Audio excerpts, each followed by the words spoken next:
Naomi Briggs was 39 years old, and for 3 years she had been grieving a man who was not dead.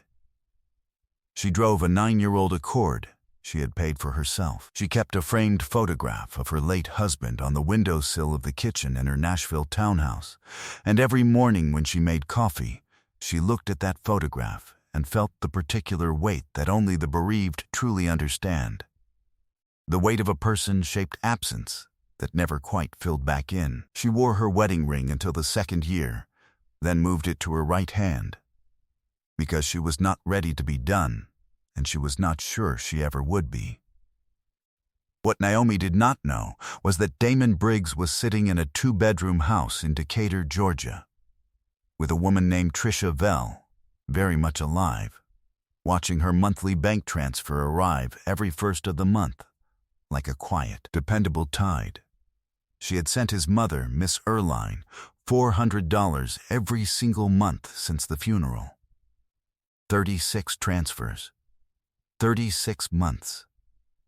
That was $14,400 sent in grief, sent in loyalty.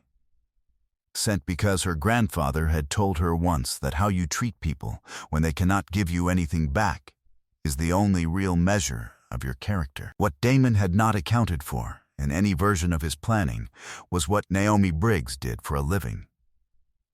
And what he had not anticipated, not once in the 18 months he spent building his disappearance, was that the woman he had left crying at a graveside in Nashville was the one person on earth most precisely trained to find exactly what he had done. What happened when she found it, it would cost him everything, including his freedom. Before we jump into the story, comment where in the world you are watching from and subscribe, because tomorrow's story is one you need to hear. The morning Naomi first noticed something was wrong with the account records, she was sitting at her kitchen table with the blinds half open and the early light lying flat across the surface of her coffee mug. It was a Tuesday. She had taken a half day from the office to handle some household paperwork, and she was working through a folder of documents she had not opened since the year of the funeral. Bank statements, the insurance settlement paperwork, a manila envelope from the estate attorney. She was a forensic accountant. She had been one for 11 years, working first at a regional firm in Memphis and then at a federal contracting position that sent her work to agencies she was not permitted to name at dinner parties. Her job was to look at financial records and find the thing that was not supposed to be there. Her job was to follow a number from where it appeared to where it actually came from, and to document the distance between those two places with a kind of precision that held up in federal court. She was, by nature and by training, a woman who did not miss things. Her grandfather had told her that when she was 16, and helping him balance the accounts for his small dry cleaning business in Murfreesboro. He had handed her a ledger and said, in the voice he used when he was teaching rather than talking, "Baby, every number tells the truth about where it's been. People lie. Numbers just sit there and wait for someone patient enough to listen." She had thought about that almost every day of her working life. She thought about it now in a way that carried a different weight. She had met Damon at a mutual friend's cookout in the summer, 8 years back. He was easy in the way that certain men were easy, laughing quickly, moving through a room like the room was already his, generous with his attention in a way that felt chosen rather than performed.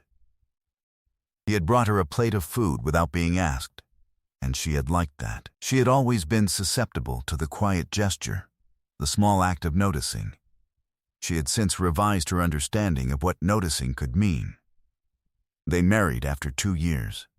They bought the townhouse together.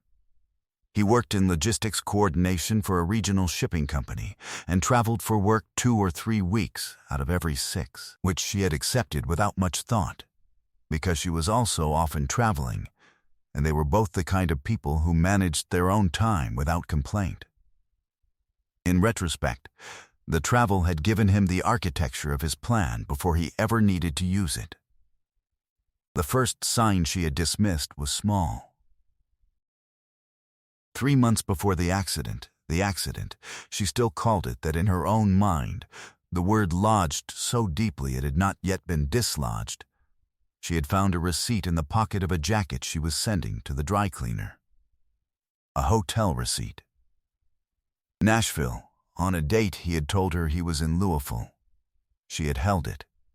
She had set it on the dresser. She had told herself there was an explanation she had not yet heard. She never asked. That receipt was still in the small ceramic dish on her dresser, under a pair of earrings she rarely wore. She had not thrown it away. She had not known at the time why she was keeping it. She knew now. The bank she used was one she had driven past 1,000 times. It was on the corner of a block she knew well. A branch she visited on the first Friday of each month to transfer Miss Erline's $400 in person, because her grandfather had told her that some acts of care deserved to be performed deliberately, not delegated to a machine. She was walking out when she saw him. He was at the counter inside, turned 3/4 away from the door, speaking to a teller. He was heavier than she remembered by perhaps 15 pounds, and he wore his hair differently, shorter on the sides, but the set of his shoulders was the same. The way he tilted his head when he was listening to something, slightly left, slightly down, was the same. The hands on the counter were the same. The ring finger of his left hand was bare. Naomi stopped walking. She did not move for what felt like a very long time. The glass door was still in her hand. A woman behind her said, "Excuse me," and she stepped aside and stood with her back against the exterior wall of the building and took one breath and then another. Her hands did not shake. She did not go back inside. She did not call his name. She did not do any of the things that a different kind of woman might have done in that moment. She was a forensic accountant with 11 years of field discipline, and she understood, in the same quiet professional register she applied to everything, that what she had just seen was the beginning of an evidence chain, not the end of one. She walked to her car and sat in it, and watched the bank entrance in her rearview mirror. 7 minutes later, Damon Briggs walked out. He was with a woman, younger by perhaps 5 years, wearing a yellow jacket Naomi did not recognize. They were not touching. They walked close, the way people walked who were accustomed to being close, and they got into a silver sedan parked 2 rows from where Naomi was sitting. She took a photograph of the license plate. Her face remained perfectly calm. She noted the make of the vehicle, the approximate year, the direction they turned when they left the lot. Then she drove home, made herself a cup of tea she did not drink, and opened a blank spreadsheet on her laptop. She titled it simply, D.B. She opened it, and she began. She began with the insurance policy, the $310,000 life insurance payout she had received 14 months after the declared death, after the waiting period, after the body recovered from the river had been identified by Damon's dental records and confirmed by the medical examiner's office. She had not spent the bulk of it. She had placed most of it in a restricted account, because something in her, some professional reflex she could not entirely silence, had told her to wait. To not build anything with that money yet, to let it sit. She had spent 3 years not knowing why she felt that way. Now she knew. She spent 4 days building the record before she called anyone. She pulled the insurance documentation, the police report, the medical examiner's file she had obtained a copy of at the time. She cross-referenced the dates. She researched the dental records submission process and found the name of the forensic odontologist who had filed the confirmation. She located his professional registration, which was current, which meant he had signed a fraudulent federal document and was still licensed to practice. She found the silver sedan registered to a Tricia Vell at an address in Decatur, Georgia. She found Tricia Vell's name on a lease agreement for a property, and that address signed 26 months ago. 4 months after Damon's declared death. She found a second name on that lease. She sat with that for a moment. She picked up her phone and called the one person she trusted completely for what came next. Some things you document first. Everything else can wait. Her cousin Raymond was 57 years old and had spent the last 19 years as a supervisory special agent with the Financial Crimes Division of a federal agency before retiring to a consulting practice in Atlanta. He was methodical and unhurried and had the particular patience of a man who had watched many people believe they had been clever enough to disappear and had located every single one of them without exception. He listened to everything she said without interruption. She walked him through it in the order she had built it: the sighting, the license plate, the lease records, the insurance timeline, the shell account, the sympathy card postmark. She spoke in the same register she used when presenting findings to a client: clear, sequential, without editorial. When she finished, Raymond was quiet for a moment. Then he said, "How complete is your documentation?" "Complete enough to hand to a prosecutor today," she said. "Good." Another pause. "Naomi, what he did is federal. Insurance fraud at this scale carries a mandatory minimum. That's before the civil suit, before the identity fraud charges, before whatever the odontologist is looking at for signing off on false records." "I know. Do you want to file the referral yourself, or do you want me to place the call?" She thought about Miss Erline. She thought about 36 months of $400 transfers, sent in grief, sent in love for a woman she still cared for, and who she was about to devastate with a truth no mother should have to receive about her own child. She thought about the photograph on her kitchen windowsill, the one she had looked at every morning for 3 years while making coffee, and she thought about the particular quality of grief she had carried, specific, textured, entirely real, that had been manufactured from the beginning. "I want to file it myself," she said. "But I want an attorney in the room when I do." Raymond said he knew exactly who to call. 3 days passed. She went to work. She reviewed a set of financial records for a municipal pension audit and found, in the 3rd hour of her review, a transfer discrepancy she had been brought in specifically to find. She documented it, flagged it, forwarded it. She drove home. She made dinner. She did not open the D. B. Spreadsheet again because it did not need to be opened. It was complete. It would keep. The attorney was a woman named Cecilia Marsh, referred by Raymond and known in federal civil litigation circles as someone who did not misplace facts or waste time on outcomes she had not already mapped. She was 61, wore reading glasses on a beaded chain, and reviewed Naomi's full documentation package: the spreadsheet, the insurance file, the lease records, the license plate trace, the sympathy card in its clear plastic sleeve, with the expression of a woman who appreciated precision the way some people appreciated a well-made thing. "This is thorough," she said. "That's what I do," Naomi said. Cecilia took off her glasses, set them on the table, and said, "The civil recovery, separate from what the federal case will pursue, is likely to include the full policy amount, interest, damages for emotional harm, and punitive damages given the duration and deliberateness of the deception. The federal case will move on its own track, but it strengthens everything on the civil side considerably." She wrote a number on a notepad and slid it across the table. Naomi looked at it. She did not react outwardly. She had learned long ago that the moment of information and the moment of response did not need to occupy the same room. "What about Miss Erline?" she asked.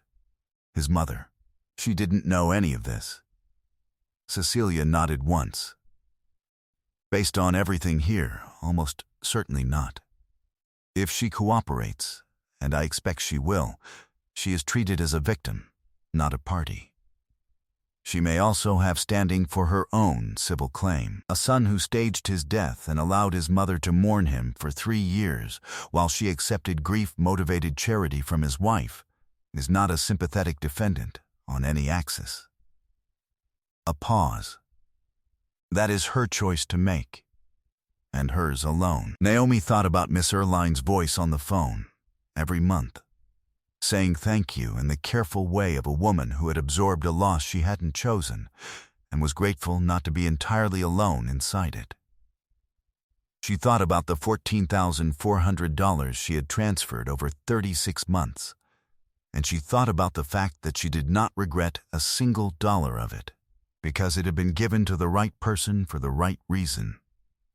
The wrong person had simply engineered the circumstances. She pulled the last item from her folder.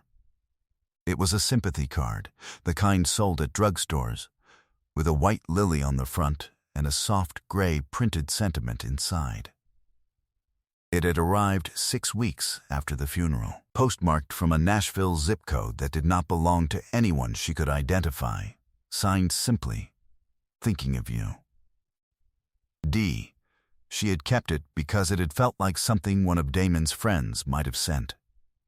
She had never examined the handwriting closely, which was not quite his, or the postmark, which was from a neighborhood neither of them had ever had any reason to be in. She set it in its sleeve on the table beside the spreadsheet. "He sent this to me," she said. 6 weeks after his own funeral. Cecilia looked at it for a long, still moment.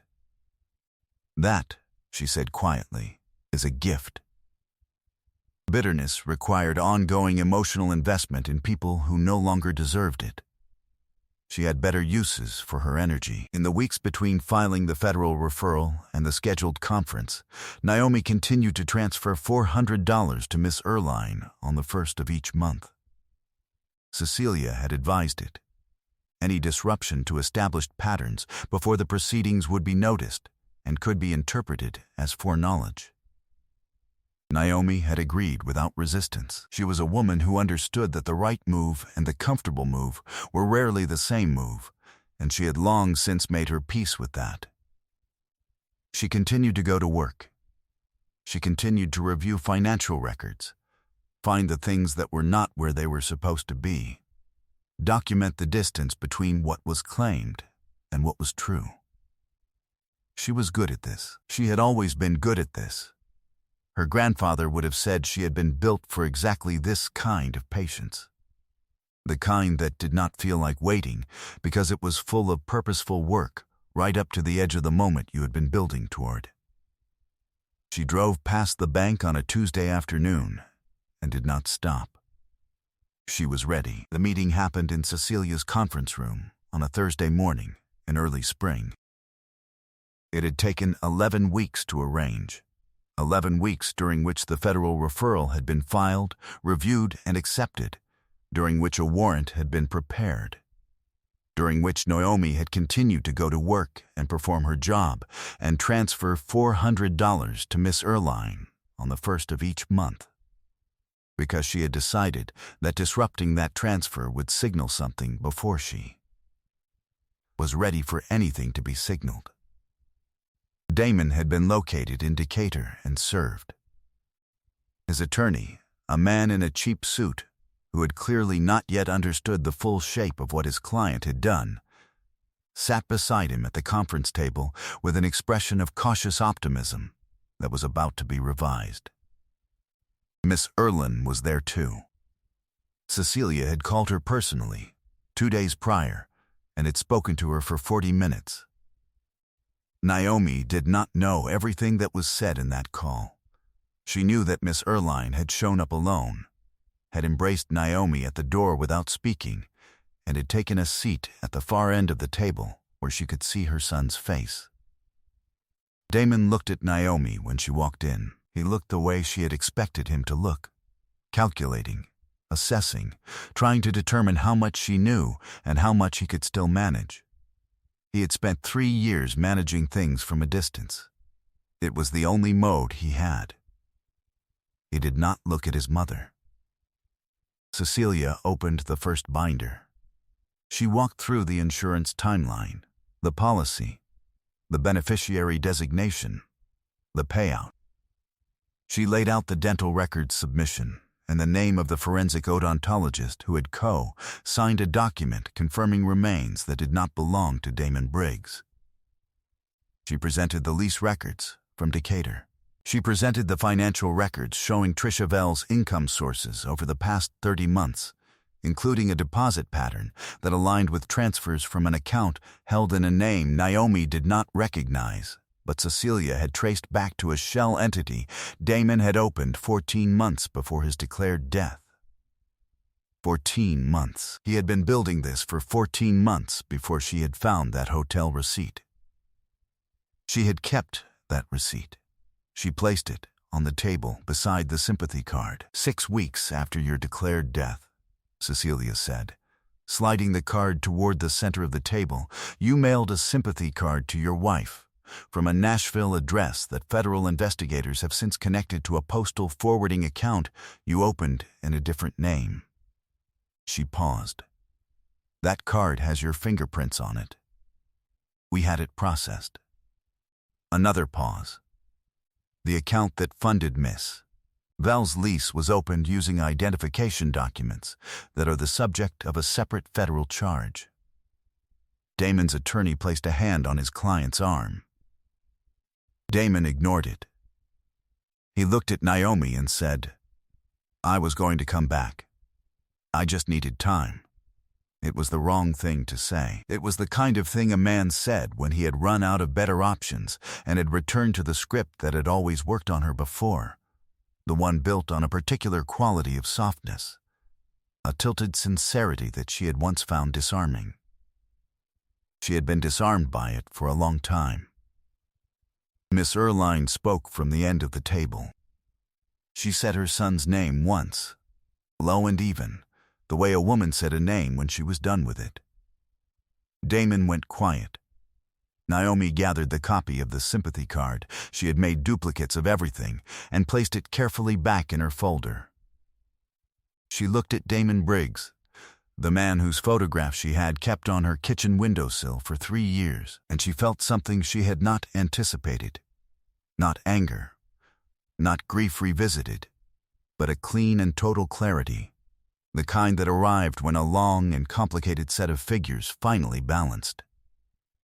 She said, I sent your mother $400 every month for 3 years, because I thought you were gone, and I did not want her to be alone in it. Every number I've ever reviewed tells the truth about where it's been. Yours told the truth about where you were. I just had to be patient enough to listen. She stood. She picked up her bag. She nodded once to Cecilia, once to Miss Erline, and walked out of the conference room without looking back. The door closed quietly behind her. Freedom was the real currency. 16 months later, Naomi was sitting on the back porch of a house she had bought on the east side of Nashville, in a neighborhood with mature oaks and a particular quality of morning light she had loved the first time she walked through the property. The porch had needed work when she bought the house. She had done most of it herself over the course of a summer, replacing boards, re-sanding the railing, painting it a shade of white that her contractor friend had told her was called First Snow, which she liked for reasons she did not fully articulate. She was drinking coffee. A yellow tabby cat that had appeared at her door 6 months prior and declined to leave was curled on the top porch step in a patch of sun. A man named Solomon had introduced himself to her at a professional conference 8 months back, asking a question after her panel presentation that demonstrated he had actually listened to what she said. He was a forensic auditor with a state agency, careful and deliberate and quietly funny in the way that took a few hours of conversation to reveal itself. He had called her after the conference and said he had enjoyed the conversation and would she like to continue it over dinner, and she had appreciated the directness enough to say yes. He was inside now, making breakfast, and she could hear the particular sound of someone who was comfortable in a kitchen that was not yet fully theirs. Damon Briggs had been indicted on 4 federal counts.